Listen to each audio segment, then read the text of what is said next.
ঢাকায় যুক্তরাষ্ট্রের ভারপ্রাপ্ত রাষ্ট্রদূত ট্রেসি এন জ্যাকবসন বাংলাদেশের উন্নয়ন এবং সন্ত্রাসবাদ মোকাবিলা সহ বিভিন্ন বিষয়ে অন্তর্বর্তীকালীন সরকারের প্রতি তার দেশের সমর্থন পুনর্ব্যক্ত করেছেন। সোমবার রাষ্ট্রীয় অতিথি ভবন যমুনায় প্রধান উপদেষ্টা ড. মোহাম্মদ ইউনূসের সঙ্গে সাক্ষাৎকালে তিনি বলেন, আমরা একটি জাতি হিসেবে আপনাদের সরকারকে বিভিন্ন বিষয়ে সহায়তা করতে প্রস্তুত।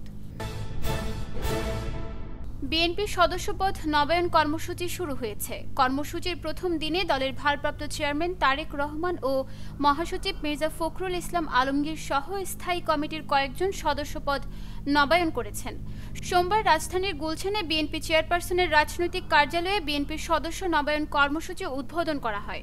এতে লন্ডন থেকে ভার্চুয়ালি যুক্ত থেকে নিজের সদস্যপদ নবায়ন করেন অনুষ্ঠানের প্রধান অতিথি তারেক রহমান।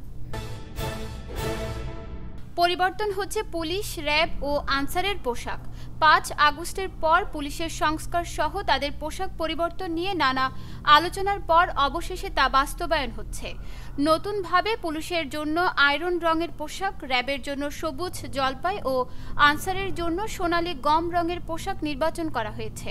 সোমবার সচিবালয়ে আইনশৃঙ্খলা কমিটির সভা শেষে এই সিদ্ধান্ত জানান স্বরাষ্ট্র উপদেষ্টা অবসরপ্রাপ্ত লেফটেন্যান্ট জেনারেল জাহাঙ্গীর আলম চৌধুরী।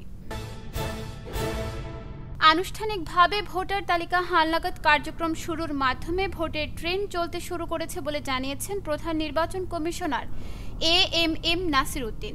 সোমবার সকাল 11:30টার দিকে ঢাকা জেলার সাভার উপজেলা পরিষদ মিলনায়তনে ভোটার তালিকা হালনাগাদ কার্যক্রমের উদ্বোধন করেন সিইসি।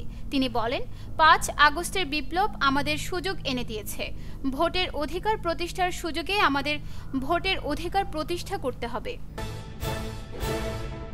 মেডিকেল ভর্তি পরীক্ষায় কোটায় উত্তীর্ণ ১৯৩ জনের ভর্তি প্রক্রিয়া স্থগিত করা হয়েছে। সোমবার সন্ধ্যায় এ ফলাফল স্থগিত করা হয়। স্বাস্থ্য শিক্ষা অধিদপ্তরের মহাপরিচালক অধ্যাপক ডাক্তার নাজমুল হোসেন গণমাধ্যমকে এ তথ্য জানিয়েছে। তিনি বলেন, মেডিকেল ভর্তি পরীক্ষায় মুক্তিযোদ্ধা কোটায় পাশ করা ১৯৩ জনের যাচাই বাছাই ২৯ জানুয়ারির মধ্যে। সে পর্যন্ত তাদের ভর্তি প্রক্রিয়া স্থগিত থাকবে। শেষ ২ ওভারে দরকার ৪০। মকিদুল ইসলামের প্রথম ৩ বলে বাউন্ডারি হাঁকিয়ে ম্যাচ জমিয়ে তোলেন জাকের আলী। শেষ বলে ৪ হাঁকান আরিফুল হক। ওই ওভারে ওঠে ১৭ রান। শেষ ওভারে সিলেট স্ট্রাইকার্সের জয়ের জন্য দরকার ছিল ২৩। মুস্তাফিজুর রহমানের প্রথম বলে ছক্কা হাঁকান সামিউল্লাহ শিনওয়ারি। দ্বিতীয় বলে ওয়াইড, তারপর আবার ৪ বলে দরকার ১২ রান। ম্যাচটা তখন সমানে সমান। এমন জায়গায় দাঁড়িয়ে মাথা ঠান্ডা রাখলেন মুস্তাফিজ। তৃতীয় বলে সিঙ্গেলসের পরের ২ বলে ২ উইকেট হারায় সিলেট।